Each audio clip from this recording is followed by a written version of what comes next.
lecture of the season, the Faculty Forster Lecture. Dr. Fetters will introduce our speaker in just a moment.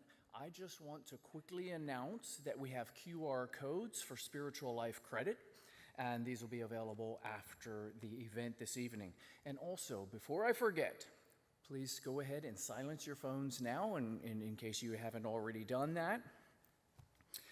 And briefly, for your information, a committee of the directors of several intellectual centers on campus are working together to select and recruit speakers for the lecture series of next school year.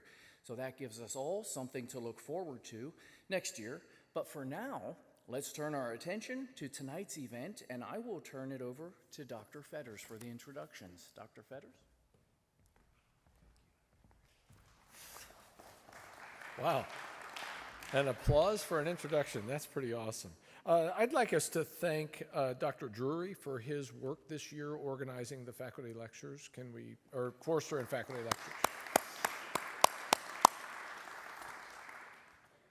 Our speaker tonight is Dr. Karen Jones. I'm going to read a formal introduction and then I'm going to share a few personal comments. Dr. Karen Jones chairs the Institute of Christian Thought and Practice at Huntington University, where she's taught for 26 years.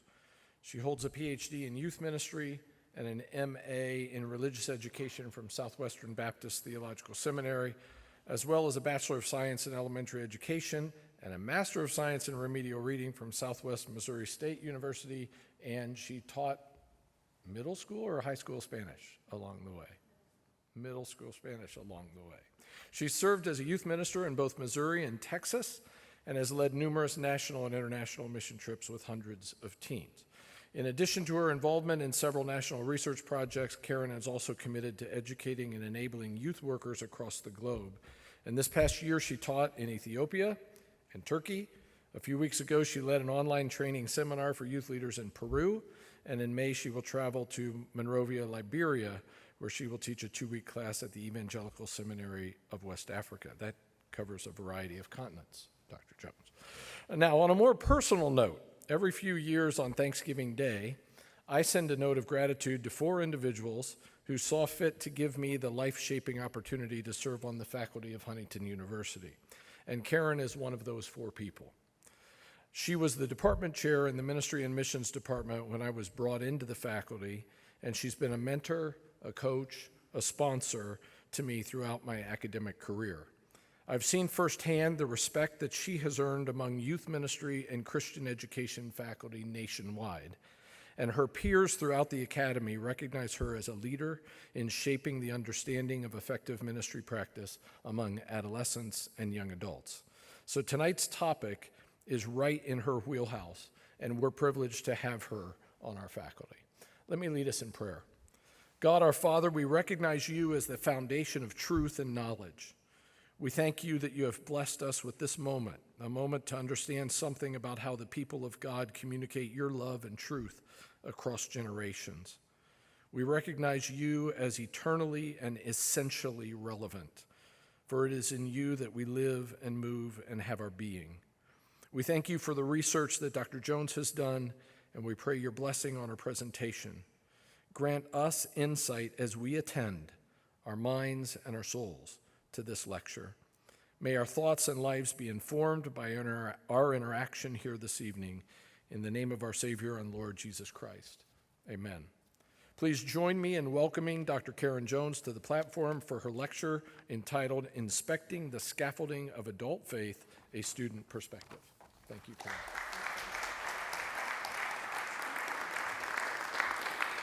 Thank you, first of all, for the opportunity. And I also want to say I'm very thankful to have received the Luke J. Peters Award, which this is one of the projects that I was able to complete during that time. So when we think about scaffolding in construction, we're very much aware that it's the structures we put up, it's mainly for the builders to reach higher and higher levels that we couldn't reach on our own. But we also are familiar with this term in education, and Lev Vygotsky is the one who brought us this idea of scaffolding to help people grow and develop in new skills or new abilities. And it's really those things we do to help them grow.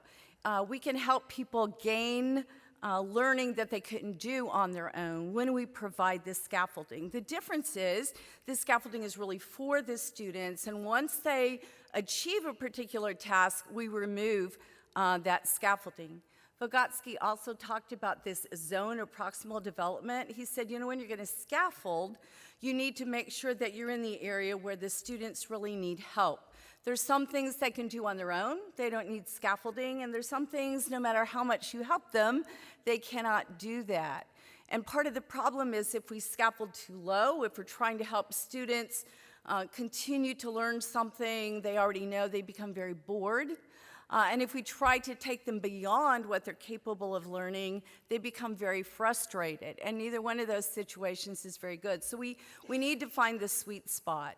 It's kind of like for a young reader, maybe somebody who is ready to start those chapter books. You don't want to give them Dr. Seuss books, they'll be bored. You also wouldn't want to give them War and Peace, they would be frustrated. And either one of those could deter them from the love of reading. So we think about ZPD, but what about scaffolding and ZPD for faith development? We don't often use that term in faith development. I've seen it used a few places lately. I thought I was so innovative a few years ago when I was using that term for my project. But we often think that faith maturity is really the work of the Holy Spirit in a person's life. It's really not our job to do. We don't provide the scaffolding. In fact, we know that nobody comes to the Father unless the Father draws him. But God has invited us into this process. We have a role to play. In fact, it's what we call discipleship, right?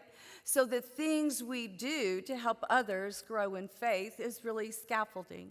I think there are lots of great examples in Scripture of building and scaffolding. This is one of my favorites. When Paul is trying to settle this, confusion, dispute, if you will, it's like people that thought Apollos was great and others who said, no, Paul's the man. And Paul's saying, hey, neither one of us is really all that great, right? We're servants through whom you came to believe, as the Lord has assigned to each his task. I planted the seed, Apollos watered, but God has been making it grow. So it is the work of God in the life of the believer, but we help and we assist. In fact, I love the verse 9 here. We are co-workers in God's service. You are God's field, God's building, suggesting that whole idea of scaffolding and helping people grow in their faith. Well, if we're scaffolding, we haven't been doing a very good job, have we? If you paid any attention at all to the research over the last couple of decades, whether it be by Gallup or Barna or Pew or Lifeway, Fuller, everyone's saying there is a big problem because young people are dropping out of the church, walking away from the faith after high school. And depending on which researcher you read, it can be anywhere from 40 to 88%.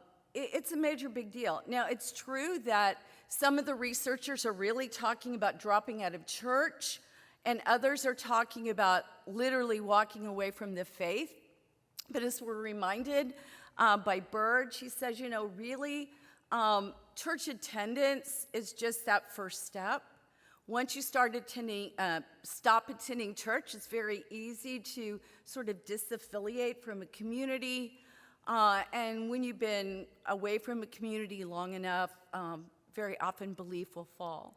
It's kind of like the canary in the coal mine type of thing. So whether a researcher is looking at church attendance or truly students walking away from their faith, there is a major situation. We've heard that for so long, and people react to it very differently. It's like, oh my goodness, I don't want to hear this anymore. But there are lots of different reactions to this. The first idea is like, this is just wrong. I actually have a colleague who teaches at another Christian university who says, this is not right. I don't believe any of the research. He's a pretty intelligent guy. Group publishing, I read this from them. They said, hey, in 1955, only 38% of young adults were at church, and today there's 40%. Well, this is one of the reasons you have to be a good consumer of research and understand research, because actually fewer people today are identifying as Protestants. So even though 2% more of Protestants, young adults are in attendance, we actually see in 2012, 41% of the people in the U.S. identified as Protestant. In 2022, only 34% of the people identified as Protestant. You understand the difficulty here, right? A larger percentage of a smaller number doesn't necessarily mean that there's not a decline. Some people just say we're asking the wrong questions, that there's really, the research is all flawed. Others would say this is not anything new. I mean, after all, we didn't do this kind of research back in the past. It's not like all of a sudden youth are dropping out and not going back to church. We don't know what happened a lot of decades ago. And some would say this is just natural life phenomena. It has always happened. They get busy with school, career, changes in life. In fact, Stetzer says 97% of those who dropped out actually did it because they just wanted a break, or they moved on to college, or work made it impossible. Actually, youth ministry itself started for this very reason. The end of the 19th century, beginning of the 20th century, churches and denominations were like, oh my goodness, we are losing our young people. And that's because they were starting their own societies and clubs outside of the church, faith-based, good causes, but they weren't part of the local body. And so churches said, man, we need to start something here in our own church to keep the youth connected. Part of the difference is in the past, we're told that about 70% of those who grew up without any religion eventually affiliated with a church. But today, about 2/3 of the people who are like nuns, like I don't claim any religion, will likely remain nuns throughout their adulthood.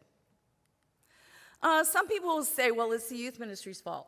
And by the way, in the research that I did, there were some youth ministers who said, I don't want to have anything to do with this because I'm tired of being beat up. Everyone blames the youth minister and youth ministries. And actually what we'll see is the youth ministry itself is only one part of the issue of why young people choose to leave or stay.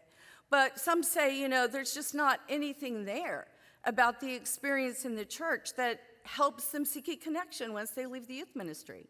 Why would they continue on when they've totally been separated? Barna was pretty strident a number of years ago. He said, basically, we've been judging youth ministry by the number of students who come, the great events, who are there, how cool it is, and we need to, and this is Barna, we need to start judging a youth ministry about whether or not teens actually have commitment and passion and resources to pursue Christ intentionally. We're told that fewer than 40% of young people leave a youth ministry knowing how to connect with the church. So some say, yeah, it's the fault of the youth ministry. Others say, no, these students that are leaving, they were never committed to begin with. Maybe they had some good Bible stories, some moral thoughts, but they were never really committed to the Church of Jesus Christ. Parr and Kreitz say the simplest explanation why they're leaving or why they're staying, whether or not they're genuine followers of Jesus Christ. And Kinnaman basically says it's a discipleship problem. That's why we have a dropout problem. This is one that concerns me a great deal, and I find a lot of truth in that. There aren't many young adult ministries for youth to transition to once they leave the youth ministry. We know that if a young adult connects with the church immediately after they leave the youth ministry, they're about 138% more likely to stay in the church than one who doesn't connect. But fewer than 10% of churches have really any significant ministry for young adults. Some of you have probably discovered that. Although in a college town, a college area, you probably have more opportunities than in a lot of places. One of the disturbing things is to realize that there are about 5,300 colleges and universities in the U.S. There are about 384,000 evangelical churches, but yet college campuses are less than 2% reached. That's the category that missiologists call, this is an unreached people group. So within the U.S., an unreached people group right here, college students, young adults. A lot of people just say, I don't even want to hear this anymore. I don't want to think about it. Sometimes I feel that way too. I'm really tired of all the research that's been coming out about the dropout rate. And when I hear people talking about it, I just want to tune out. A lot of church leaders feel this way because they're like, what are we supposed to do? I mean, I don't know what the problem is. I guess I'll just keep doing what I've been doing. It's probably other people's students and other churches, and it's not my youth ministry.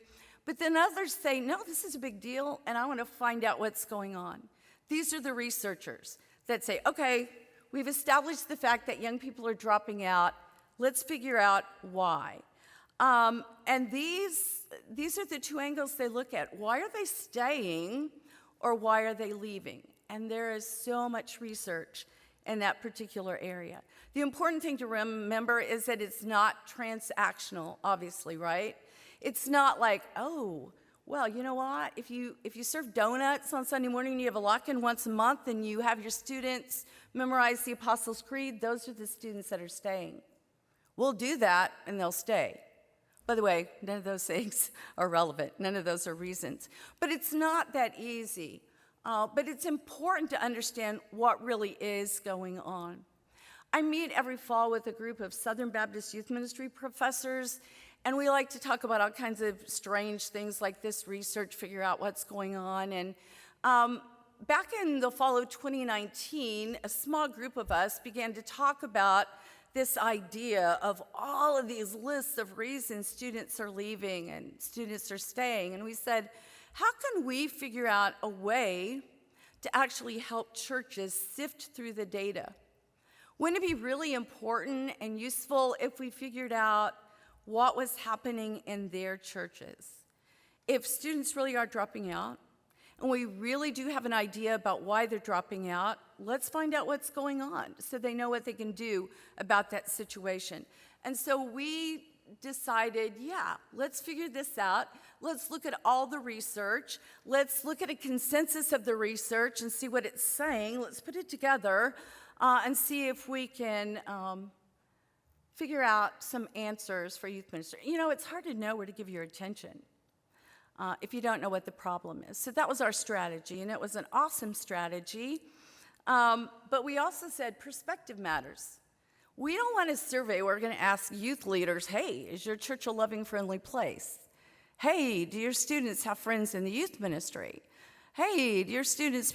It doesn't matter what youth leaders think. It matters what students are saying. It's the students' perception that really is going to make a difference. So as we looked over the research, we sifted everything together. And by the way, at the end of this presentation, I have 9 slides of bibliography.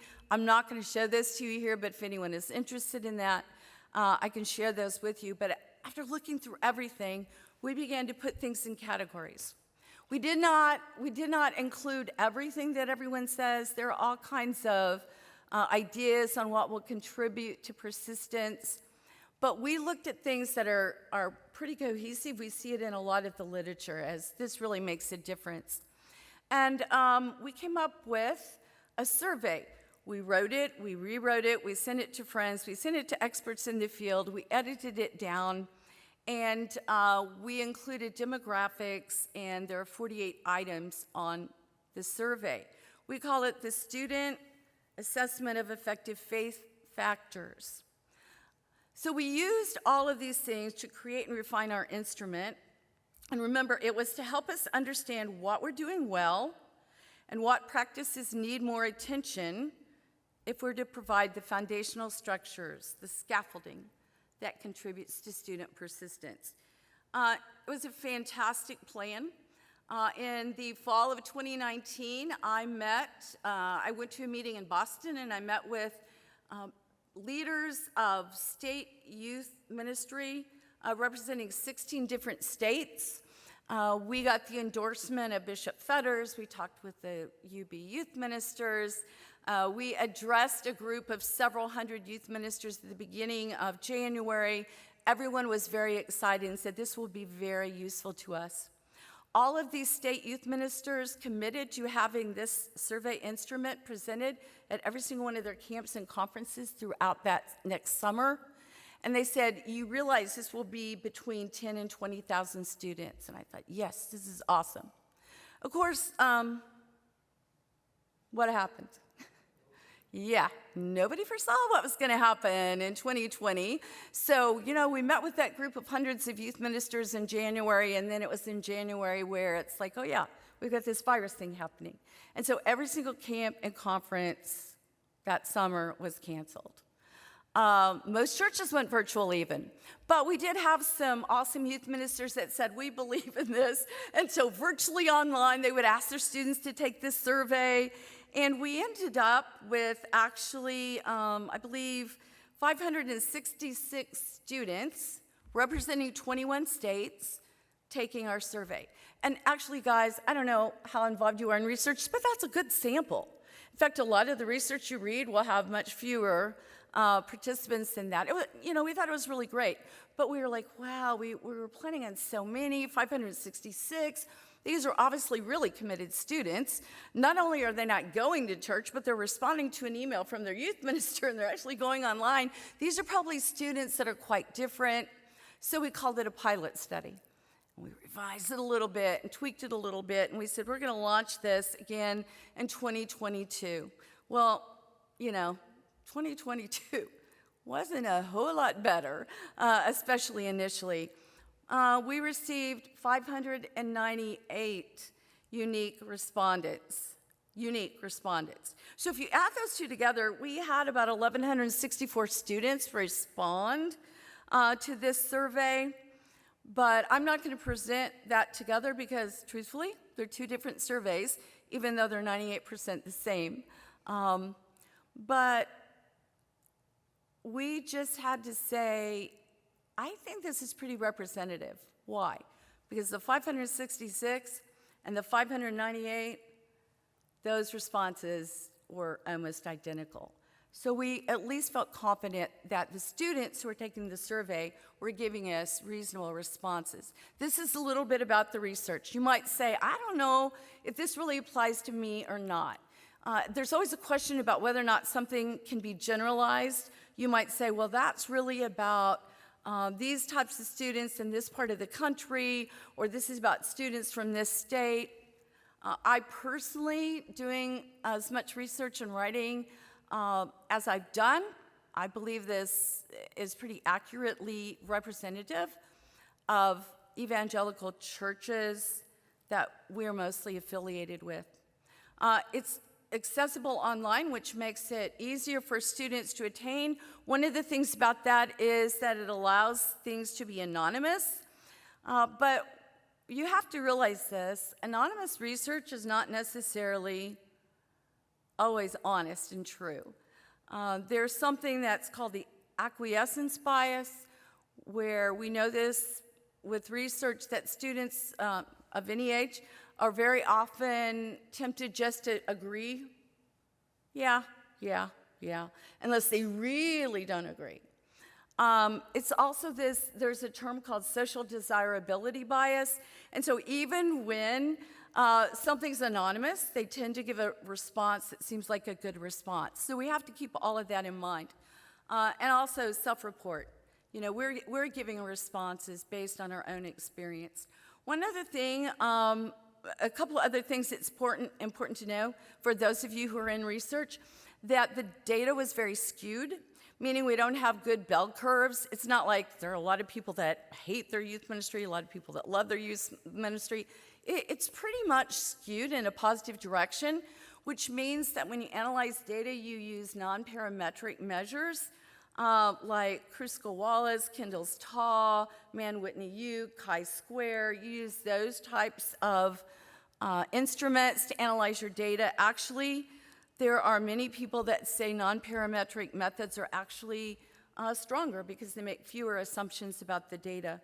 One other thing it's important for you to realize, those of you who are into research, I'm not going to go down this road too long, but we used an alpha of 0.01, which means we are as confident as we can be in research that this is really genuinely, if we say something significant, that is genuinely significant. I'm not going to share everything from all 48 items. I'm not sharing with you everything that's significant, but only things that I think are worth listening to and that can make a difference. Forced responses. Some people, you know what that means. You have to agree, disagree. Strongly agree, agree, disagree, strongly disagree. There are some people in the research field who say that's not good, you should always have a middle choice. The vast majority of the literature says when you're going to do research with adolescents, you don't give them a middle ground. Because you're going to go, yeah, I don't know, maybe. It's like, no, take a stand here. You either strongly agree, or you disagree or strongly disagree. And so that's something that it's important to realize with the data we do. So what do we know about the students in the sample? I'm going to tell you a little bit about that, the demographics, and then I want to help you understand how they responded to some key items in some key scaffolding categories. Mainly, I'm going to use descriptive information, percentages. That's mainly what you read when you're consumers of research, like Barna, Gallup, Fuller. You read percentages. That doesn't tell the whole story, though, because a lot of times it's like, this many people said this many said this, and if you analyze it statistically, you might go, yeah, but it doesn't really mean a whole lot, that there are differences there. So I actually did analysis. I looked for relationships between variables. I looked for differences between groups, every single which way throughout the survey, and some of that data is what I'm going to share with you.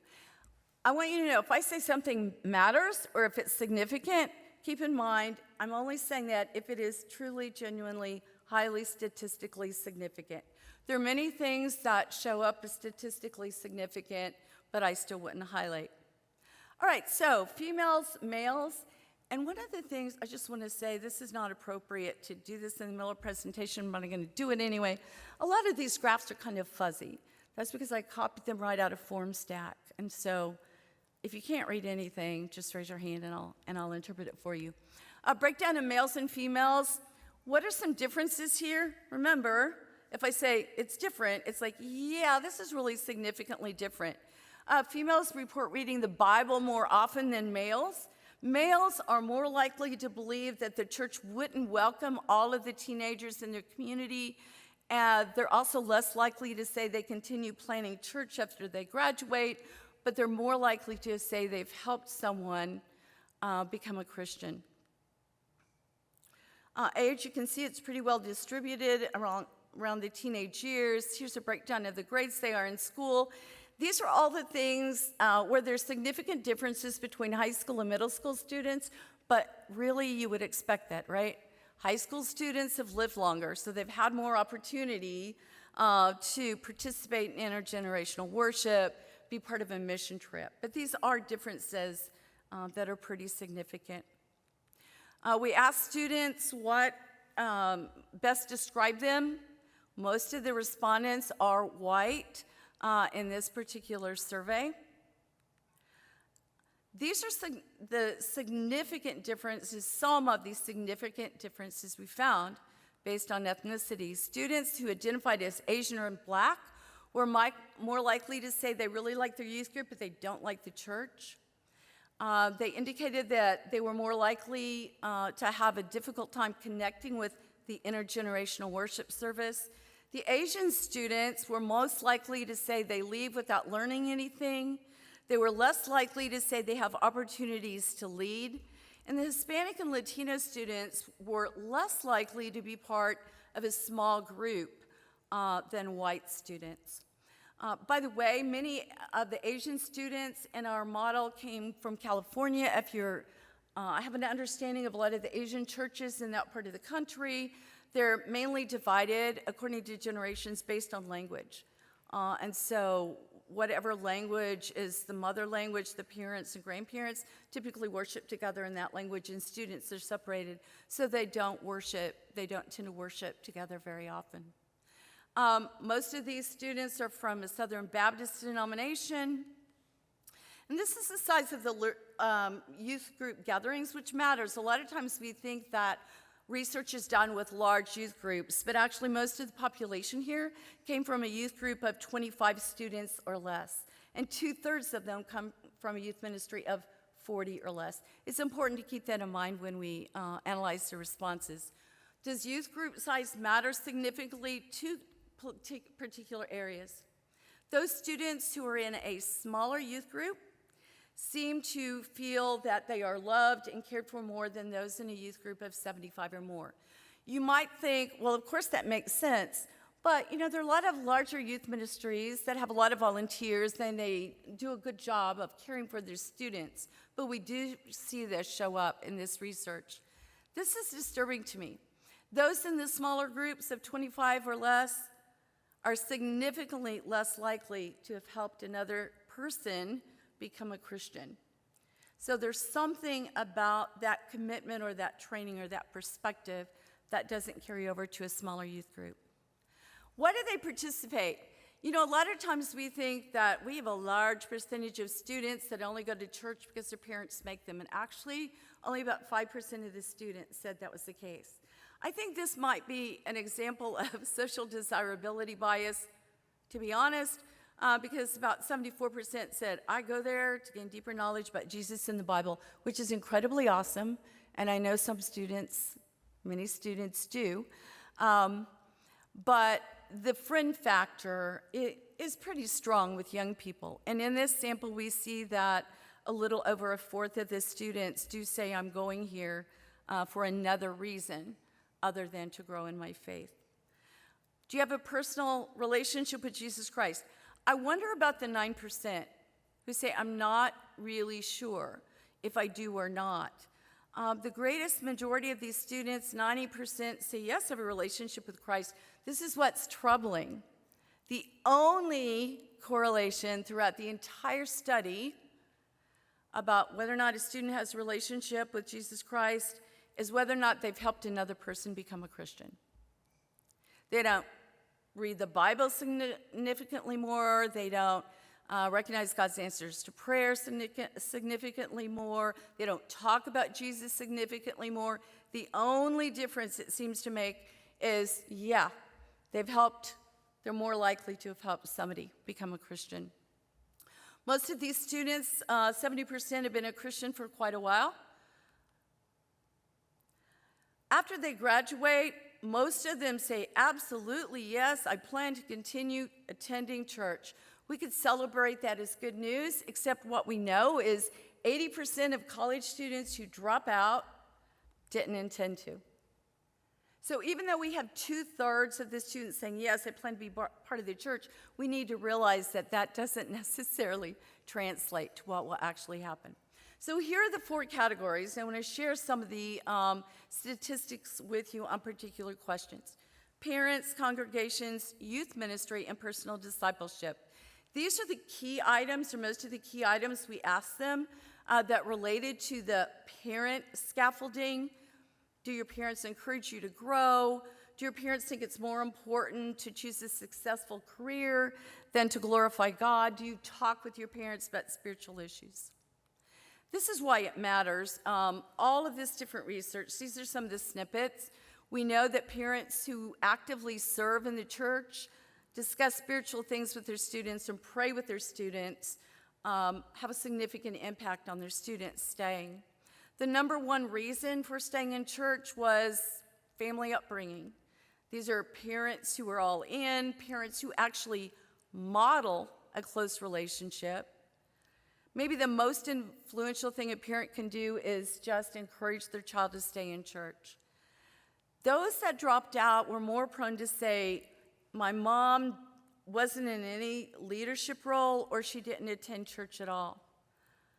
There's also a relationship when a father is in a leadership role. That might seem strange to you, but leadership really does have a strong influence on whether or not students stay, probably because it demonstrates a commitment of the parents to the life of the church more than just an attender. Family meals. If you eat more than one meal together as a family, it seems to have a positive impact on staying in church.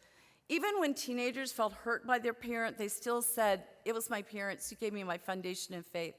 Family discussions about faith matter a great deal if they take place once a week or more. One of the important things is for parents to share their faith stories with their students. If parents are not involved in religious activities, or if their actions aren't consistent with what they preach, children are rarely motivated to follow their parents. Having a close bond with a father matters even more than having a close relationship with the mother. These are all just sort of a few snippets from all of those multiple volumes of research. So we asked students, have one or more of your parents been important for your spiritual growth? Strongly agree, a little over half. The only strong correlation is parents have encouraged their spiritual growth, which makes sense. But it's also important to look here and realize that about 14% of these students are attributing their spiritual growth to something other than their parental influence. It just means that we matter. Volunteers in the church matter. Adults matter.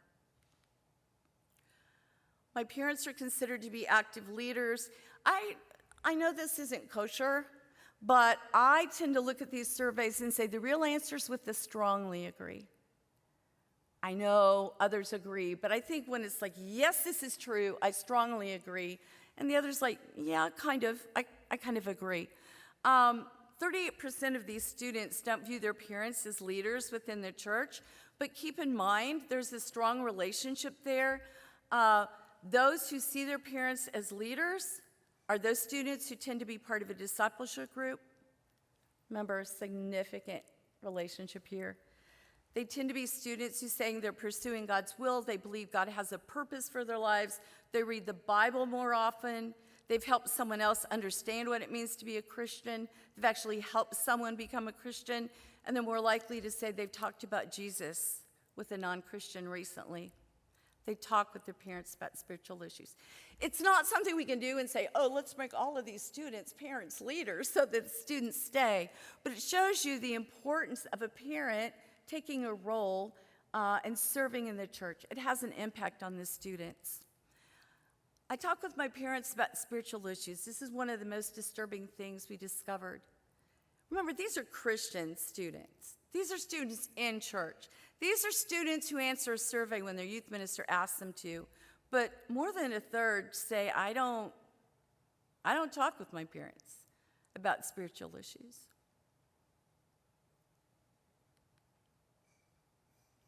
My parents think it's more important for me to choose a successful career than to glorify God.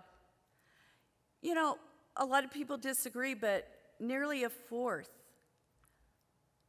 say their parents really value a career more than a relationship with God. Once again, these are students actually within the church.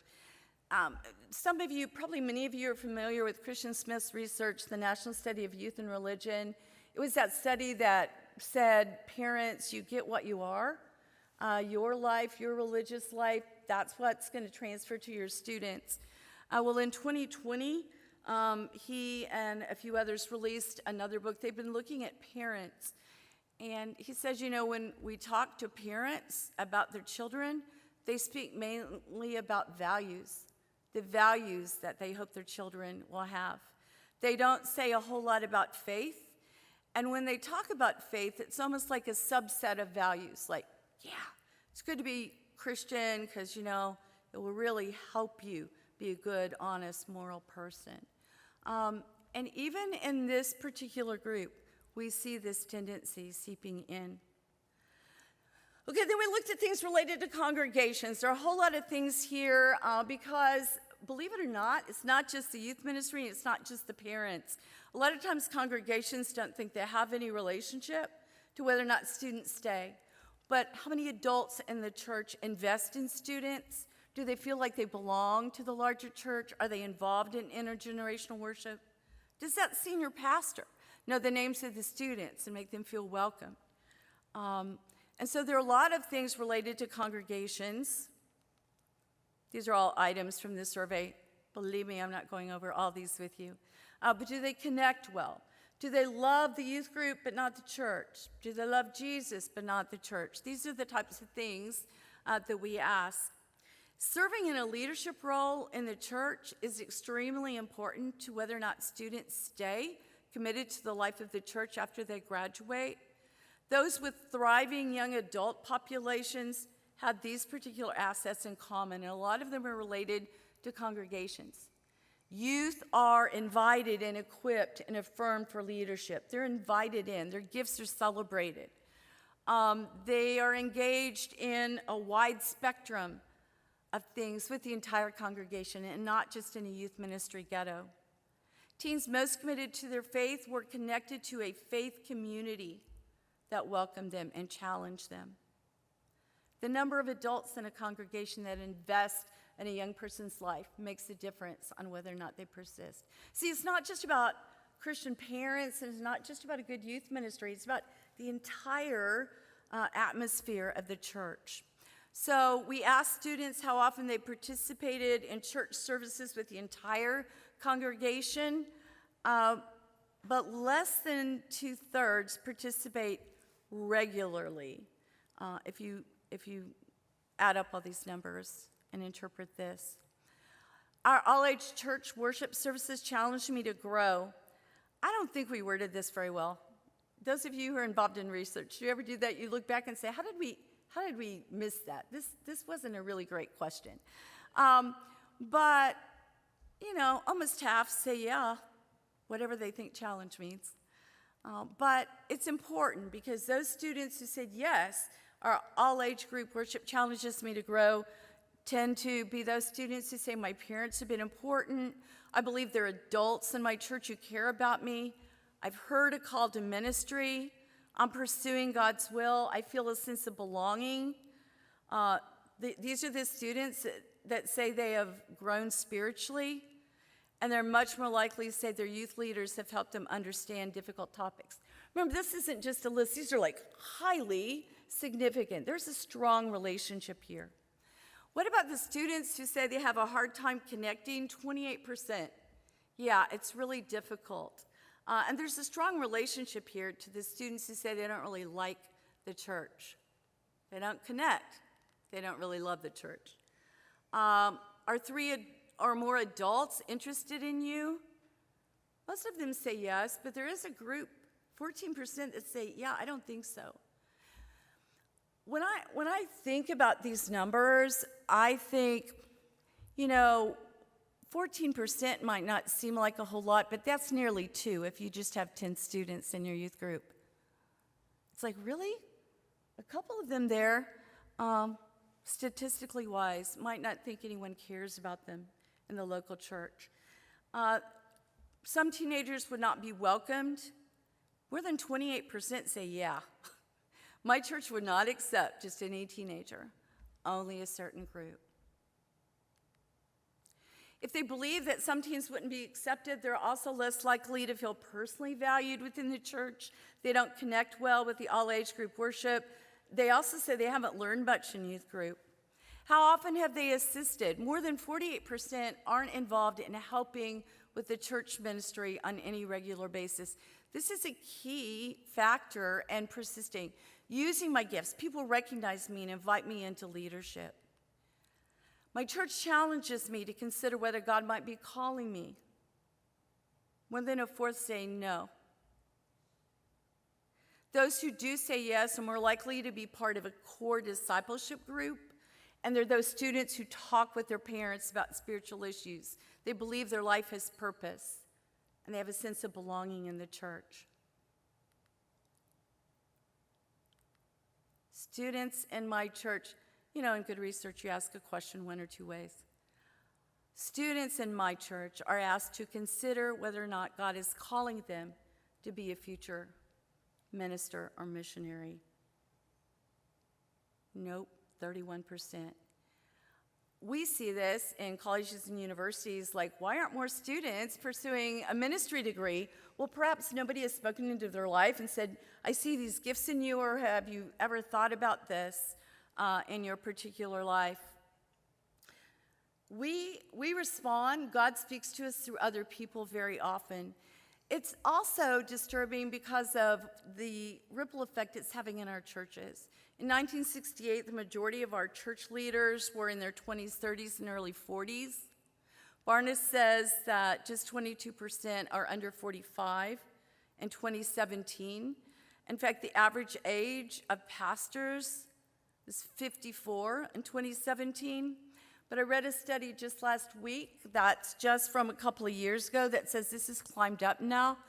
The average age of clergy is 57 in our country.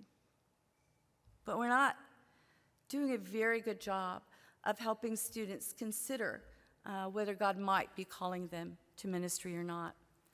I love Jesus, but I don't really like the church. 17% agree, not a huge number, but whoa.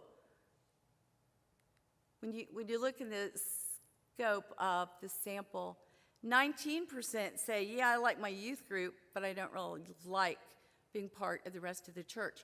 Well, is it any wonder then that they don't have a desire to affiliate with the church once they graduate? Both of these are related to thinking the church challenges them to grow, but it doesn't matter why they go to church. There's no correlation there. It's not like, yeah, my parents made me, so I don't really like the church. No, it doesn't matter why they go. They also are students that don't think they're adults that care about them. They're also not part of any small group, whether it be a Bible study or a core discipleship group. They also say, yeah, I don't feel loved or valued by my youth leaders, and I have a really hard time connecting with the all-age group worship. Next category of scaffolding is related to youth ministry itself. We ask them things about their youth ministers, why they participate, whether or not they think it's a safe place. We ask them whether or not they were given opportunities to lead, whether or not they have friends within the youth ministry. Parents matter more than a youth ministry does, but that does not mean that youth workers have no influence. Youth ministry does have an influence. In fact, one of the things we realize from research is that if a student was involved in a youth ministry, they're much more likely to stay connected to the church than those who were not involved in a youth ministry. It does matter. It is significant. Most of the students, this is one of the really strong things, most of the students feel loved. They think they have great youth leaders. They think their pastors like them. They feel like they can talk about things that matter to them. And this is really important because Fuller Seminary, you're probably familiar with Powell and Clark's research called Sticky Faith. One of the things they did, they asked graduating high school seniors, which do you wish you had more of in your youth ministry? They gave them 13 options. The number one thing they said was, we really wish we had time for more deep conversation. But the last thing they wanted was more games. But youth leaders tend to give more and more and more games. It's not what students are looking for. This is a fascinating, to me anyway, I hope you find the fascination, series of slides. I always learn something valuable. Yeah, 39% say absolutely I do. But, you've got 90% here going, yeah. My hunch is that they're focusing on valuable other than learn. That, yeah, it's valuable. Why do I say that? Because then we say, I often leave a youth group feeling like I haven't learned. 27% say, yeah, that's true. I don't really learn anything. It's really valuable, but I'm not necessarily learning anything. And then we say, well, my youth leaders focus on really basic concepts that don't help me grow. Now we got nearly a third going, yeah, that's true. To me, this is strongly related to that issue of scaffolding. Is there any wonder? How many students really are bored? It's like, I know this. It's the same stories, the same concepts, same principles over and over again. We have to help students go beyond and learn and grow in their faith. Students who dropped out, 54% said, yeah, nobody taught me how to defend my faith. Nobody taught me how to share my faith with others. 55% said, yeah, they never asked tough questions. 53% said, yeah, we weren't really challenged in our faith at all. We tend to treat students like they're not capable of doing great things, but they are in every other arena of their lives. Are they given opportunities to lead? This breaks my heart. Nearly 1/4 are not given opportunities to lead in their youth group, let alone in the whole church. And only 27% of this say, yeah, absolutely, I'm given an opportunity to lead in my youth group. Final categories related to personal discipleship and commitment. Are you pursuing God's will? How often are you reading the Bible? Do you believe God has a purpose for your life? Do you think about God when you're not in church? Do you plan to attend church regularly after that? I'm trying to skip through a couple of these things to help us out. This is a disturbing thing. 52% of the students are not part of what we would call a core discipleship group. In other words, they probably attend youth group events. That's for everybody. But there's no sense of, I really want to grow in my faith. I'm committed. We need to be helping students grow deeper. That's a significant part of youth ministry and helping students grow. They are more likely to have heard a calling to ministry, be pursuing God's will, helping non-Christians understand what it means to be a Christian. And 52% of the students in our study are not part of any core discipleship group at all. How often do you read your Bible? 63% really aren't reading their Bible. It's a lot of adults aren't either. But this is a foundational thing. In fact, I saw another study actually just last week where one particular group said probably the strongest personal commitment to help determine whether or not a student stays is whether or not a student reads their Bible on their own. Most students, I read a study that said, nobody helped me understand how to read or study the Bible. We think everyone can pick up a Bible, but students are like, I don't know how to do a Bible study because they're not being taught that on a regular basis. Have they helped a non-Christian understand what it means? Remember, 71% of these students have been a Christian for 6 or more years, but nearly a third have never explained what it means to be a Christian to someone else. Have they even talked about Jesus? More than 36% say, yeah, I haven't even talked about Jesus, let alone talked about what it means to be a Christian. Have they helped another person become a Christian? We talked about this in my youth ministry class this semester. It's confusing to me as why 55% of the students would say, I don't know. One of my students said, well, it could be because they know they've had a faith conversation and they don't know if that conversation maybe perhaps led to a student committing their life to Christ somewhere along the line. Last question I want to share that might seem like an odd one. I would confess my faith in Jesus even if it put my life at risk.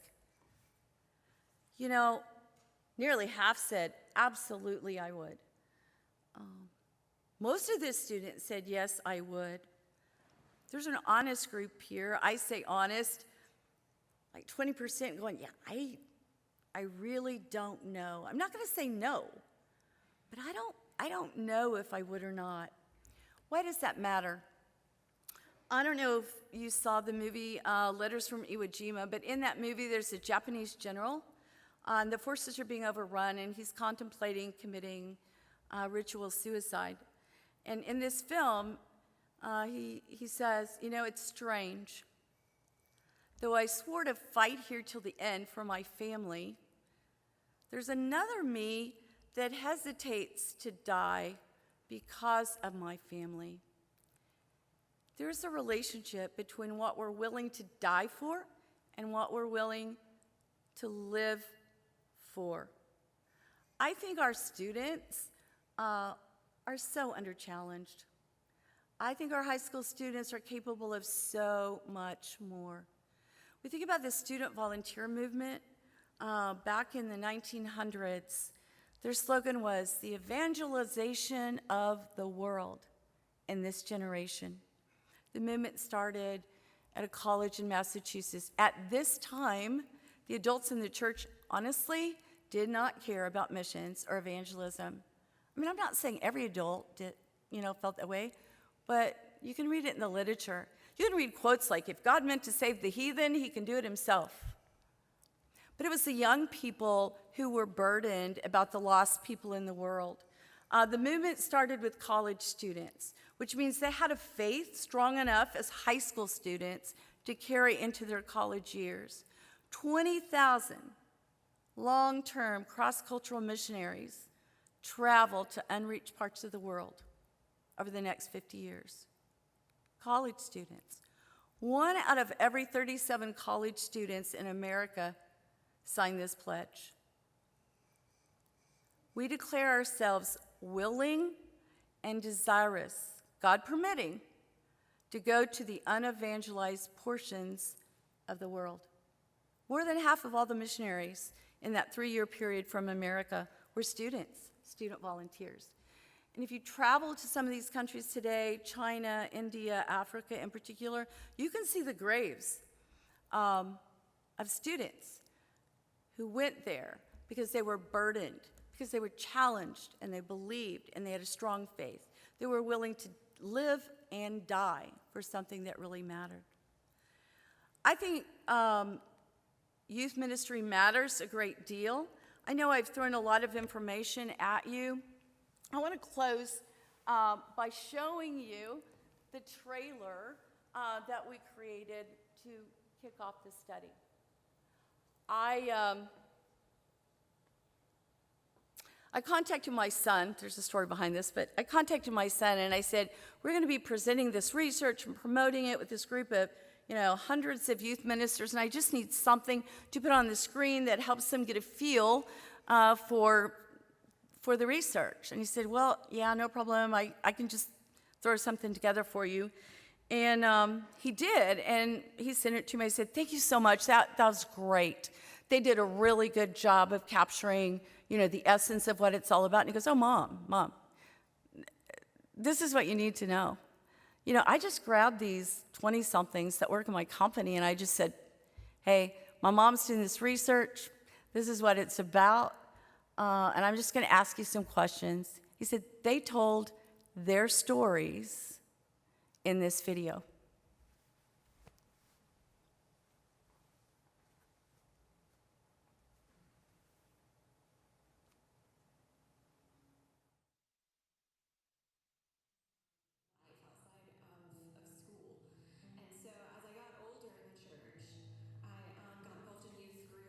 I went to church camp every year. I got saved at church camp when I was 13. I went to a bigger high school, so it was kind of a good opportunity to meet people. They gave me a group of people that could be kind of a support system, who could hold me accountable in my spirituality. I mean, it's where I met my closest friends, and I don't know, it's kind of my little oasis almost from the world. When I was a senior, I began to make friends with people who were different than me, who had some different beliefs and value sets as I did. I actually tried to bring them into the church, and because I felt like that I had found this place that accepted me, wouldn't this place accept them? And that was not necessarily the case. I started just kind of noticing some questions that I didn't know the answers to, and I didn't know that I was able to ask those questions. Kind of honestly started not seeing it as much of a priority, especially since a lot of the stuff seemed to be geared towards people a little bit younger than me, and it just felt out of place. As I got older, I kind of got more into the real world and, started meeting different people in different groups from different backgrounds and beliefs, and I started questioning whether what I thought was true. I'm not sure there was anybody that was older that I feel that I could have gone to. I definitely look back on it as a great time, but right now, yeah, I don't really go to church now. It's just not as important as it was. I kind of felt like I needed to move on, and I don't really go to church now, just because I think that chapter's over for me, and there's more. I don't really see a need for church in my life right now. I have gone now 4 years without being involved in a church, and I don't know that I don't know that it would fulfill the things that I need fulfilled in my life. So where do you find spiritual community?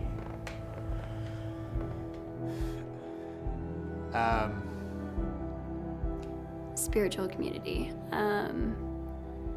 Honestly, I'm not sure that that's a priority for me in my life right now or anything that I'm looking for. You know, it's not something that I think a lot about, and I don't know that it's something that I really need in my life right now.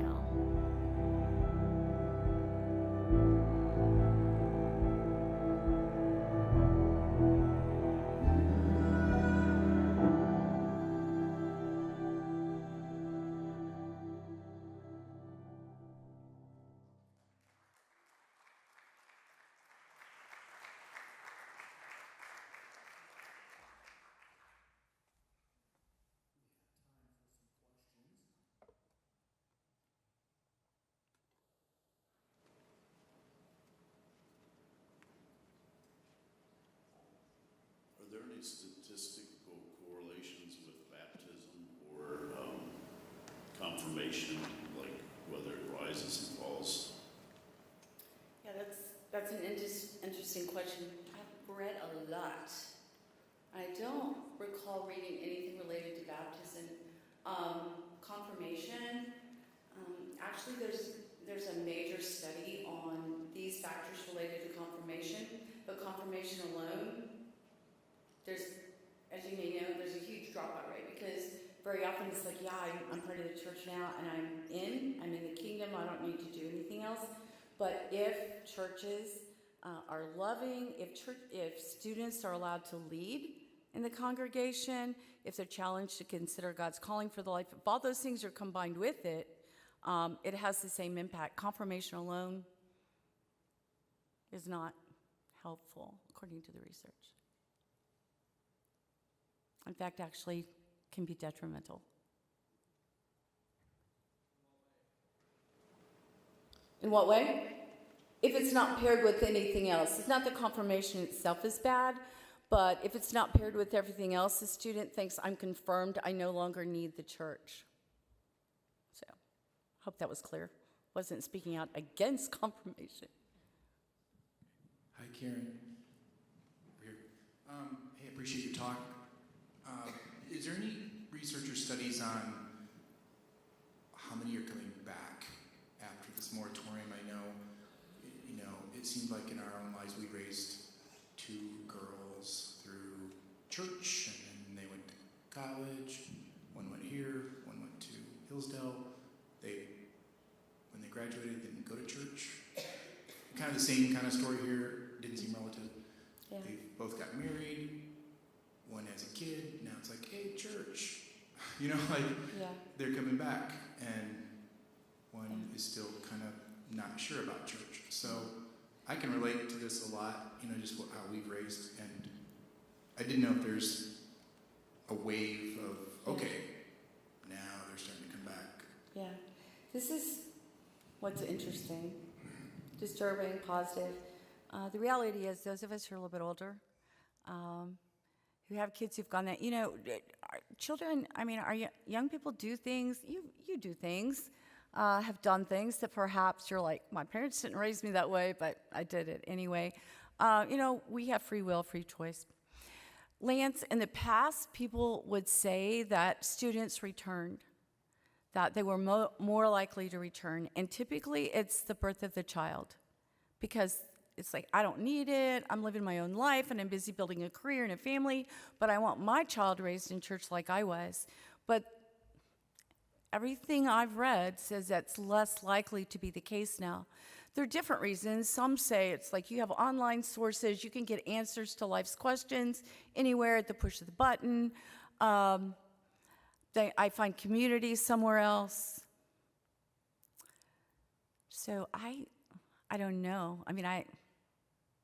That's bleak. That's a bleak response. It's not no, but it's like, no, it's not as positive as it used to be.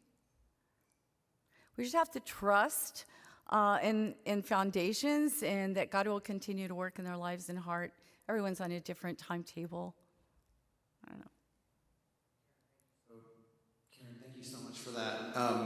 I love how it gives like a window to see some things that are so hard to see. Have you seen anything through the research that makes you has new questions that you want to ask, that you're asking? Like if you could snap your fingers and this really high degree of confidence sort of research project could be turned toward this new question that you have. Could you talk about that? I don't know. this is where my mind goes, and I'm not sure it's relevant, but I'm just launched a new research project that I'm very excited about, and it's myvalues.life. Use your help. But it's on global youth values. And so there's several items in this that are part of that as well. But my questions, that's why I launched it, my questions are related more to young people around the world. What are common values and common beliefs, and what are distinct? Especially because teaching and preparing people to lead youth around the world, it's like, let's get a grip on where these students are. So far, we have over 200 students from Ghana that responded, a bunch of students from Peru, the Philippines. We have it in 3 languages right now. 2 students from Cuba, Miguel. But it's really interesting. One of the questions is, who do you identify with more? Other believers, students in your own country, this global youth culture, several items. And I'm just finding it fascinating to see how students respond. And I can tell you already, it's very much related to pockets of where they're from. So I don't know, that probably didn't totally answer your question, Kim, but that's kind of like where I've been propelled to say, let's look at a broader group of young people. So, Callan, did you have a question?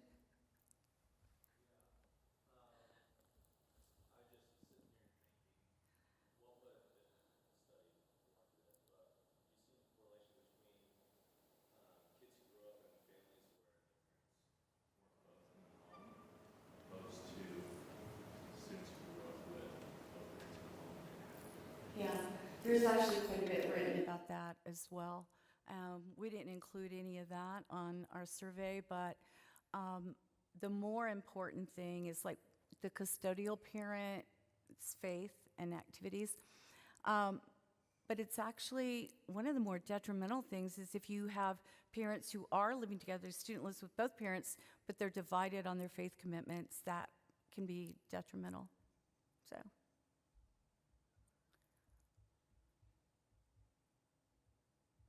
Olivia?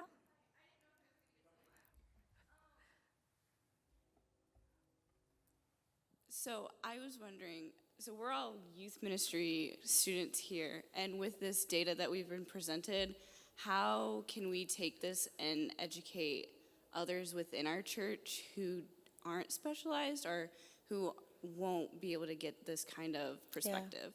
Yeah. Like, what should we be doing with this? Yeah, great question, Olivia.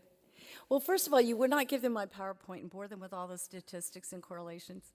But I think, honestly, I think you take what you know and you boil it down into a message. Like, these things really matter. And the things that really matter. Core discipleship matters. You know, giving students an opportunity to grow deeper and not just be part of a youth group gathering each week. Parents matter. And, you know, we talk about this, the importance of parent ministry. It's equipping them and helping them grow in their faith. Extending a call to ministry, helping students see the possibility. Intergenerational ministry, allowing students an opportunity to lead in the church. That is one of the things that's so frustrating that, like, even within youth ministries, you have nearly a fourth of students who say, no, I never get a chance to lead. They're gifted, they're called. Find ways to help them serve. You know, so just things, you know, those basic things, you know, lead that change. So, and teach beyond basic Bible stories. That's one of those things that just blows my mind. It's like, yeah, we're not learning anything new. Hi, so I'm an ed major, and so I was just curious. I know this isn't like necessarily where you focused your research, but like, is there a positive correlation between like good teachers and like youth staying in church, or like, you know, kind of the connection between those two? I'm sorry, I'm not sure I understood. A positive correlation with the teachers staying in? Students having good teachers and just like having a good role model like in schools, like is that also like positive correlation to like students and youth staying in the church? Okay, so are you asking about the school system then? just kind of like the teachers in general. Yeah, okay. So I haven't done any research on public school teachers or classroom teachers, but there is a whole aspect of all the research about, when students are more likely to stay when they feel loved and invested in by the teachers. I have like all these slides, but one of the reasons the data is skewed is like, students pretty much think their youth leaders love them and care for them. But think about this. They probably wouldn't still be in the youth ministry if they felt like their youth leaders hated them. That's one of those things. My mind can go down too many trails when I look at research. Dr. Benjamin. So you brought up something from like Christian Smith's recent books, and Tom had talked about that earlier in another talk that he looked at in his sabbatical. But when you see this trend, right, of one, parents being super important for intergenerational faith, and then parents sort of moving in this direction of caring mostly about their children growing up to be good people, right, as opposed to growing up to be believers. Is there anything out there yet that says, okay, here's what we can do to help parents change that? That might be a little out of your wheelhouse, I don't know. Yeah, no, it's not really, but I can't think of it. There are so many excellent resources in parents and parent ministry, but this whole thing related to values, as you know, it's fairly new. Like, it's kind of like recognizing, wait, these are Christian parents, but they really care more about helping their kids become good people. One of the things I know, Tom had mentioned this too, that a lot of Christian parents are like, it's okay if my child marries someone that's a completely different faith, as long as they share the same values. So I don't know, Becky, but I'll keep my eyes open, and we'll write something together, won't we?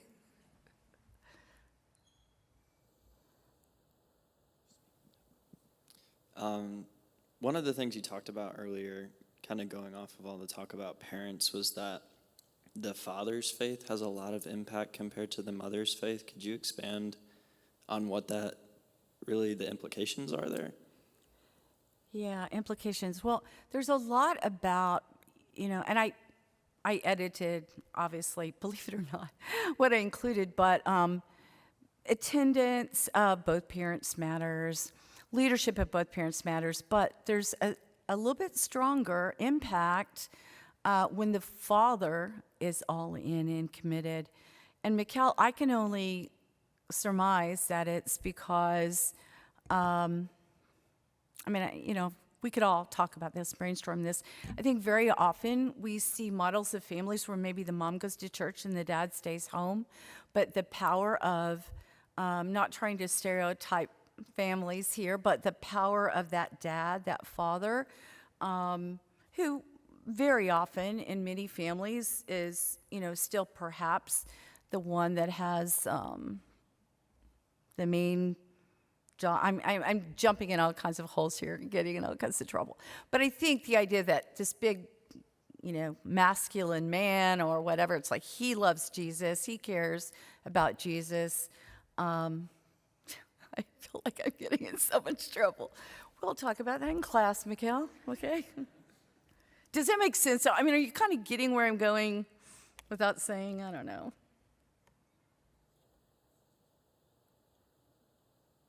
Hi. Hi, Avery. Hi. Okay, so one of the things that I was thinking about is that Proverbs 22:6 talks about raising a child up in the way that they won't depart from it. And so, that might not mean what we all think it means, but a lot of people's interpretation is that if you raise a child up Christian, they won't depart from it. So how do we reconcile with the fact that that's not necessarily what we're seeing, but that's what Scripture says? Yeah. I'm going to defer to my colleague, Dr. Fairchild, who's the biblical scholar, too. Thank you.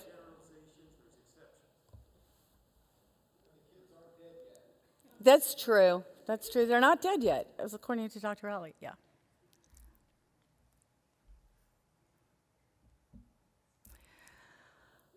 Dr. Jones Thank again. you.